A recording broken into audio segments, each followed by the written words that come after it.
Welcome to our 2022 Tracer 260BHSLE. We're going to start right in the back bumper here. We're just going to reach in, pull that cap out of there. Inside of the back bumper, you're going to find your sewer hose. Just take note of those two ears right here. That's how I'll be hooking it up to your sewer system. And the hose itself, once fully extended, is about 20 feet long. Just keeping it stored in the bumper back here just to help keep any sort of stench out of the trailer, keep things a bit fresher for you. Down in this corner, as well as in each corner of the trailer, you're going to find these stabilizer jacks here. So what they're going to do is just run down, contact the ground, give them another turn or so, and that'll just firm them up, get rid of all that bounce and sway that you see you got in the unit right now to keep things firm while you're out camping. Another couple of steps forward, you're going to find your power port here. So as you open that up, you're going to notice a little notch down in the bottom corner. It's going to line up with this notch here. You're just going to line that up, press it in, give it a little eighth turn, that'll lock it in, and then you get the threaded collar in the back there to really lock it down. Following the cord back, you're going to find a standard 30 amp end there. Most campsites are going to have that. You can just plug that straight on in and you're good to go. We do also provide you with a 15 amp adapter, so if you're looking to plug in at home to charge your batteries or run your fridge, you've got the power to do so. Straight up from there, we're going to find your sewer connection. So that cap, you're just going to kind of press it in, give it a turn. You can pull it out of there and you see it's got the exact same ears that your hose had, so that'll attach the same way. Just press it in, give it a turn, and there you have it.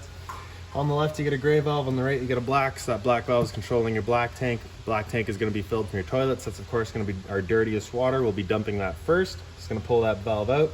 Once that's done, you'll come over to the gray here. Gray is going to be filled from your sinks as well as your toilets. It's going to be sinks as well as your shower. So that's typically cleaner water. We'll dump that last just to help keep that hose as clean as possible. Straight up from there, you've got an exterior shower. So you'll get a key just like this little guy here. You can stick it on into there and open her up. And the hose just kind of pulls on out. It's about 3 feet long, standard head and hose, hot and cold water. So the dog's out getting muddy, you can spray him off where he gets inside. Once you're done, you're just going to tuck that hose back on in there.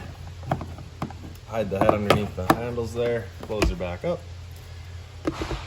Up from there, you're going to find your city water connection. So you're just going to pop that cap out of there, take your water hose and plug it into there, turn on the water, and that'll pressurize the lines throughout the unit. A couple of steps forward ahead from your slide here. You've got all of your low point drains. So these two guys in the front there, those are your water system drains. So you have a hot and a cold line. Purpose that would just be if you're looking to drain all the water out so that your water doesn't go stale or stagnant. Just if you're going to be leaving the trailer for a while, you can just drain it all out. Or if you're getting ready to winterize the unit, you just want to open them up, get all the water out before you start pumping antifreeze through. The one in the back there is going to be your freshwater tank drain. So you can see that's just draining out your freshwater tank. And then that little vent in the back there is just a vent for your fresh tank. So as you're filling it up, once you get close to full, you'll start seeing the water spit out of there. Once you see that, you stop. Up from there, you've got a solar panel plug-in. So just a Furion solar panel plug into there, charges your batteries. Above that, you've got a cable inlet. It's just a coax cable plug into there, fire up at your TV location. And then up from there, you've got your freshwater connection. So just your water hose will plug into there, turn on the water, fills up your freshwater tank. And again, you know that tank is full once it starts spitting water out of the vent down low there. One into your storage compartment here. So inside of here, you're going to find that weight distribution hitch. So this customer has opted to go with that, so we've just got that stored in here for him. If you're looking to winterize the unit yourself once it comes time, you've got a screw up here and down here, and then two more along the bottom. You can shift this panel out of the way. It gives you access to your water pump. Around front of the unit, got a little service light here so you can see what you're doing. And you also get this little black box there. So inside of that black box is your battery. So as long as you're plugged into that shore cord in the back or your 7-pin to your tow vehicle, that battery is charging for you. These two knobs there, if we just loosen them off, you can push them back and you get access to your propane tanks. For the video, I will just pull this right off though. Well, I can show you we got your changeover in the back there. So as we open up the tank, it's going to go green, letting us know that propane's in the system and we're good to go. If it were to go red while you've got a tank opened up, just let you know that tank's gone empty, so you just close that off. Flip that arrow here over the other tank, run off of the one while you get the other one filled. Customers also opted to go with a power tongue jack, so up front here you get a little light kind of right in the back. Nope, there is no light in this guy. So you just tie it up and down, simple as that.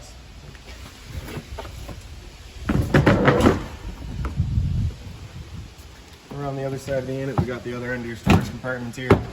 So inside of here, you're going to find your water hose as well as that park adapter I was telling you about. So your 30 amp cord into there, 15 to standard outlets. Customers also asked for a black tank flusher, so we've just handed them the wand in here. And we also got your manual override for that tongue jack up front, as well as your jack for all of your stabilizers.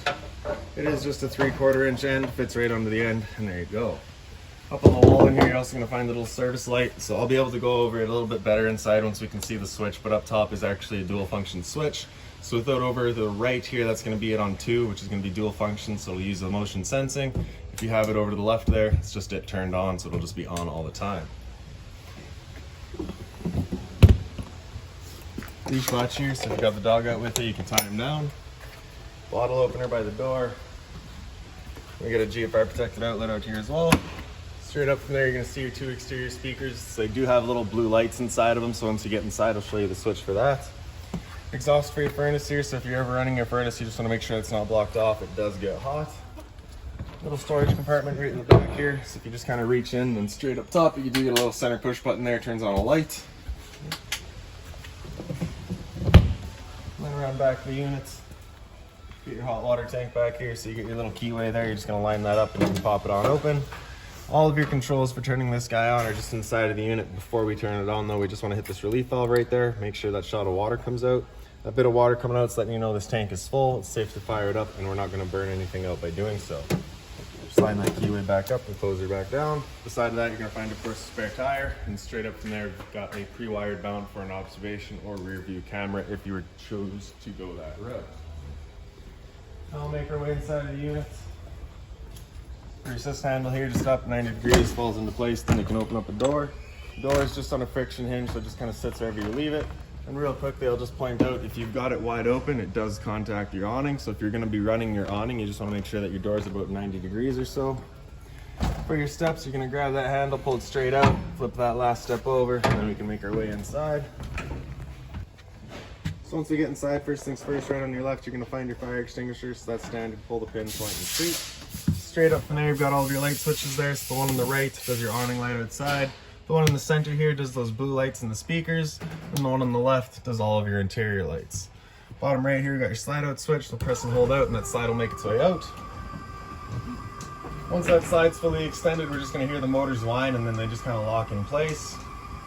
And so while we're waiting on that, I'll just show you the one light here real quick. So we do have, you can see that switch here. So that's where I was talking about. You have the dual function on the right there. Turns it on with motion sensing, so as you're gone for a minute, it'll turn itself off. Once you come and walk by it again, it turns back on automatically. And then over to the one there is just a single function, in which case it's just on all the time. Then in the center there's the off. So that's what you're gonna hear once your slide's fully extended. The motors just kind of turn off, you get a little bit of a clunk, and that's that. Awning switch on the left here, so as you press and hold out, that awning will make its way out.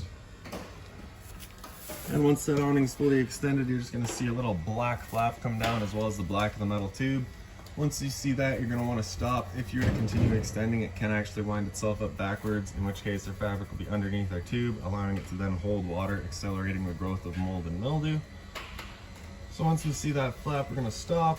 There's the flap just coming down, and then we got our tube right there, so we'll stop there. Now if it were to start raining, it's of course going to hold some water anyways. What you can do is grab either arm, front or rear, and you're just going to pull straight down on it. Then you can see that changes the pitch of the awning out at the head, allowing water to then run off. If you like that angle better, because it does give you more shade, you can do the same thing with the arm up front. Before we bring them back in though, we just want to make sure these arms are back out straight and fully extended, just so that we're not running the risk of bending anything. And then we'll press and hold in, and the awning will make its way back in. Again, we're just watching to make sure their fabric is over top of the tube. And just the one more thing to keep in mind if you're awning, again, the door. And secondly, would also be wind. So once you get up to about 15-20 kilometers an hour wind, you do want to bring it back in, just so that you're not running the risk of catching that wind and bending your arms. Once that awning's fully closed, it'll just kind of lock up the electric motors and hold it locked against the side of the unit.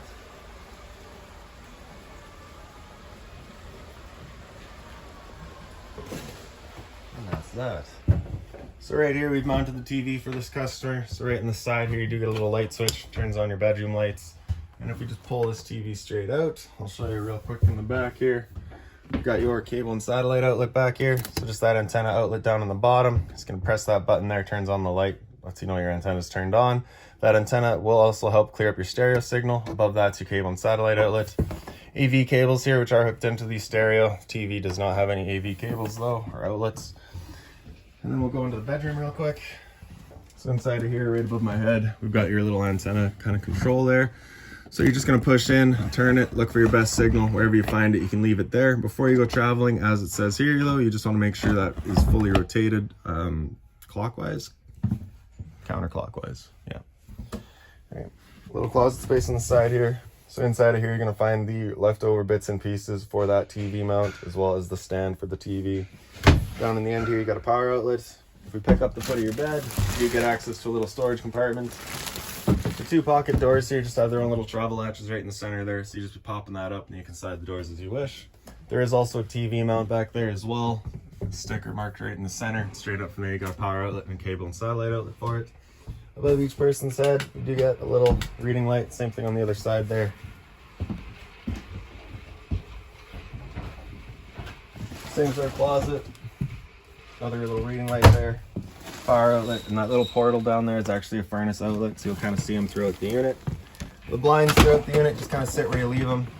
They're on a tension system, so I'm just going to have to tighten that string a little bit. But basically, for your emergency exit here, you're just going to pull that red tab to get rid of the screen, take this handle here, throw it outside, hop on out.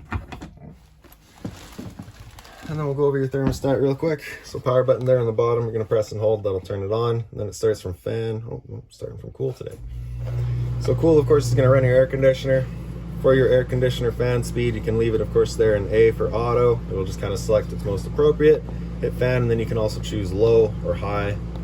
Do typically recommend you just leave it in auto though. Temp selections just with your arrows there. So with that air conditioner running, you basically got 2 different options. You can have this louver here closed, in which case we're using all of our ceiling ducting to move the air, or you can open them up and it just dumps all of its air into the living room here. So when you first get out to your campsite, you want that opened up, cool off this air as quickly as possible. Then you can start closing them off to start moving the air throughout. Hit that power button there, it's also your mode. It'll come out of cool and into heat. So at this point, it'll turn off the air conditioner, turn on the furnace. And like we pointed out, the furnace will be moving its air through all the little portals. Now the first couple of times you run that furnace, you may get a bit of a smell throughout the unit. That's just the new furnace smell. It will go away. After heat, if we hit mode again, we'll come down into fan. So at this point, it's just moving air around. There's no cooling involved. It's just the fan, right? So then you're just going to select, of course, your high or low fan just based on what you want. After fan, if we hit mode again, it'll come down into dry. So at this point, it's going to run that fan on low, and it's also going to turn on the compressor, just trying to dry out the air, get rid of any sort of humidity. After that, if we hit mode again, it comes back up into cool and just cycles back around. To turn it off, we're going to press and hold, and that turns it off. Power outlet and your cable and satellite outlet, we've been over all that. Right by my head here, you do have your fire alarm there.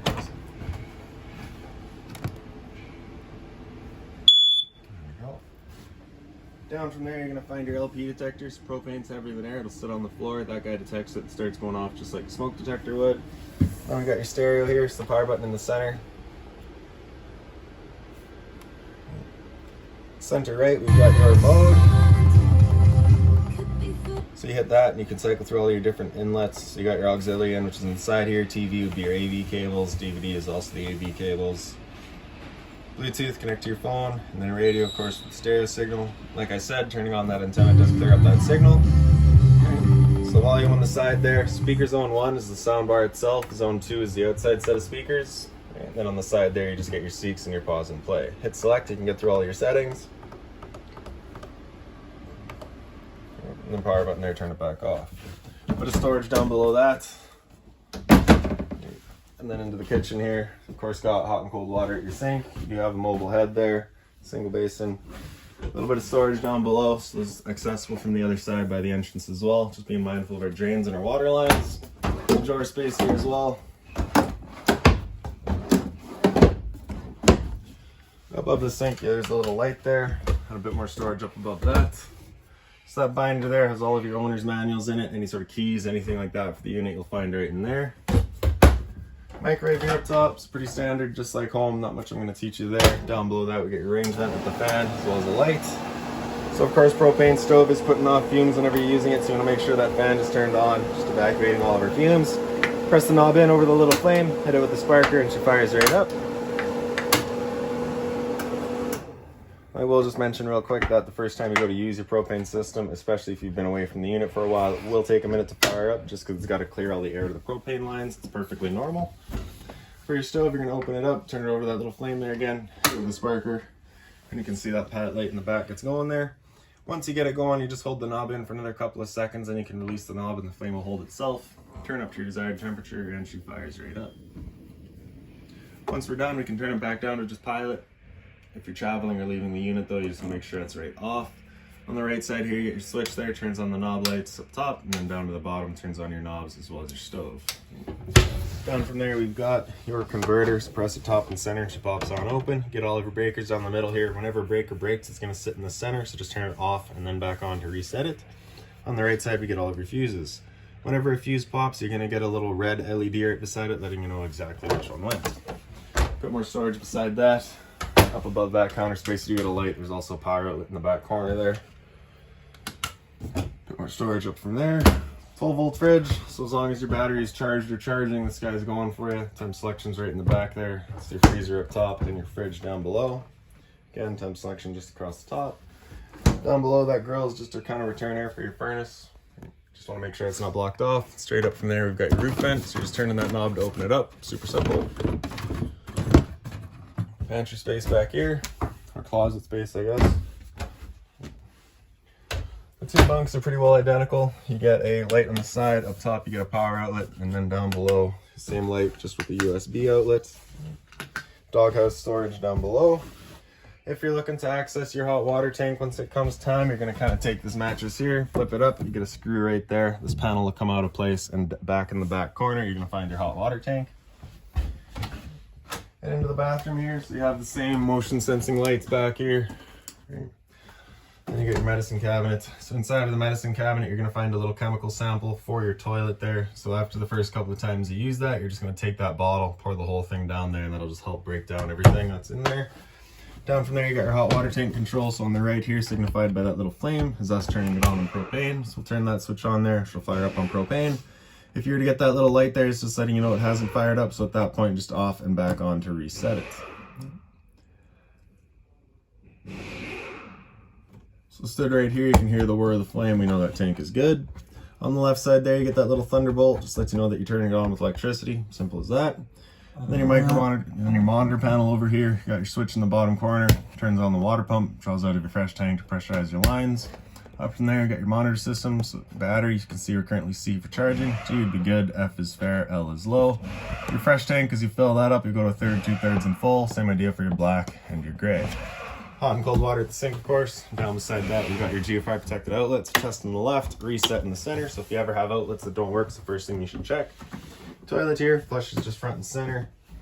And into your top shower, you do get this stainless head and hose, hot and cold water, of course. Above that, you do get a roof vent. Turn that to open it up, and then in the back corner, you get that switch, turns on the fan, and there you have it. So I do believe that's about it for this little guy, short of your dinette. So you just got the little light up top. Right, super simple. Your tabletop will just kind of wiggle, get it off of the legs, then you can lay it down. The tabletop will then sit in the two ledges there. You take the back cushions, fill in the center, creates your bed. And then the couch here does pull out, so we just turn on that light there. Grab the two bottom cushions and throw them off to the side. Grab this handle here, up and out. Flip that last bit over. With it, and there you have your bed. Picking up the foot, folds itself in half, up and in. Lay our cushions back down.